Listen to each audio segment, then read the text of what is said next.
Halo, balik lagi di Docin88. Oke, video kali ini gue buat di dalam kabin di kapal pesiar gue di Disney Adventure. Nah, mungkin video ini gue mau bahas tentang apakah perlu lulusan LPK atau enggak untuk bisa bekerja di kapal pesiar. Karena banyak pertanyaan di TikTok, di YouTube, atau di Instagram membahas tentang apakah kakak lulusan dari LPK. Oke, pertama gue akan jawab, gue bukan lulusan dari LPK.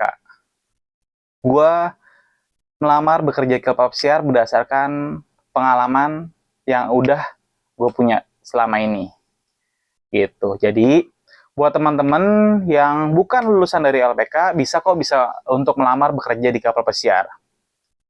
Jadi, prosesnya mungkin panjang untuk apply ke Disney Cruise Line. Tapi, jangan berkecil hati buat teman-teman. Apply, yang penting teman-teman tahu agen yang kamu pilih itu agen terpercaya.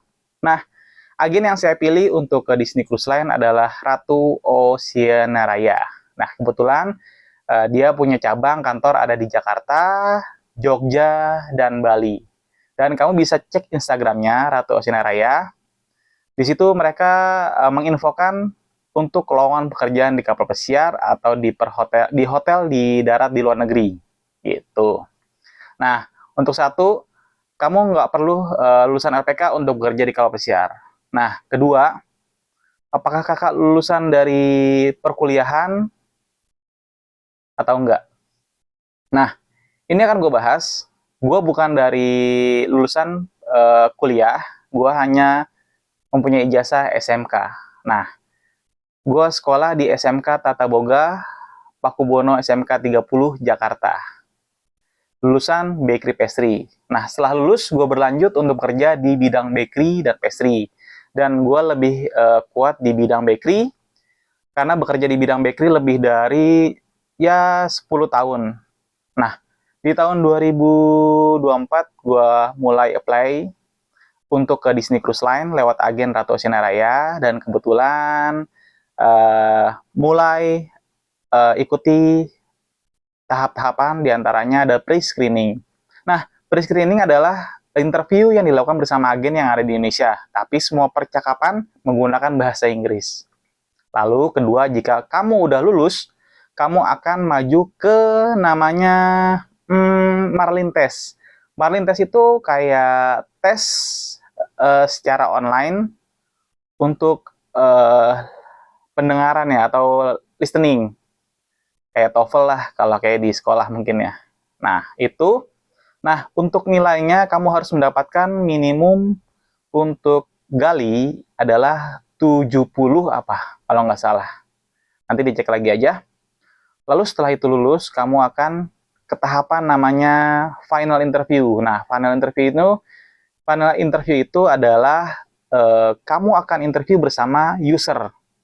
User yaitu HRD dari perusahaan kapal pesiar tersebut. Dan kebetulan saya di Disney Cruise Line, jadi saya diwawancarai oleh HRD dari Disney, dan itu langsung dari Florida, dan dilakukan secara Zoom di jam 10 malam, karena kan perbedaan waktunya lumayan ya. Nah, di situ mungkin kalau clue-nya untuk bakery, satu, kamu bahasa Inggris kamu harus menguasai percakapan.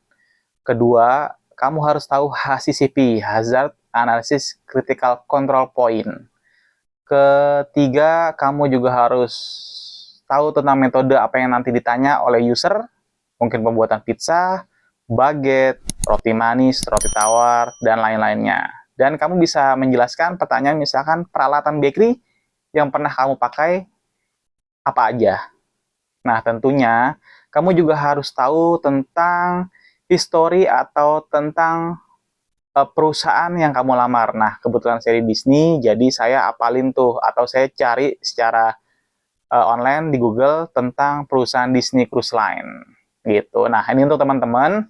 Jadi, nggak usah berkecil hati jika kamu lulusan dari SMA, SMK, Tata Boga, perhotelan. Yang penting kamu bisa bahasa Inggris, kamu mempunyai pengalaman minimum 2 tahun di bidang yang kamu lamar. Nah, Kamu lulusan LPK atau enggak, itu enggak masalah. Yang penting kamu punya pengalaman. Oke? Dan mungkin untuk kalian yang akan melamar bekerja di kapal pesiar, silahkan mencoba peruntungan di luar negeri. Tentunya pasti kamu dapat dolar. Tapi hati-hati untuk kamu yang akan melamar, jangan sampai ketipu agen kapal pesiar.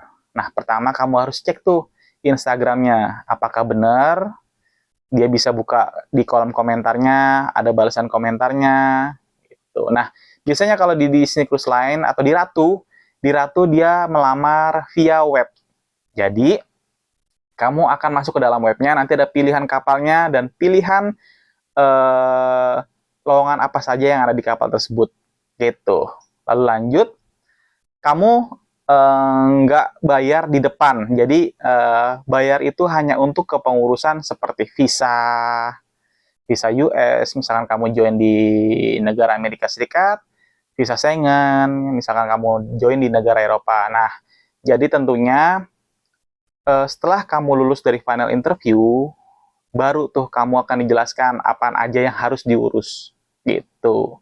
Jadi setelah di email apa aja misalkan untuk visa US bayar sekian, nah itu baru benar, gitu. Jadi sebelumnya pernah ada sih, ya itunya tentunya adalah saudara saya sendiri.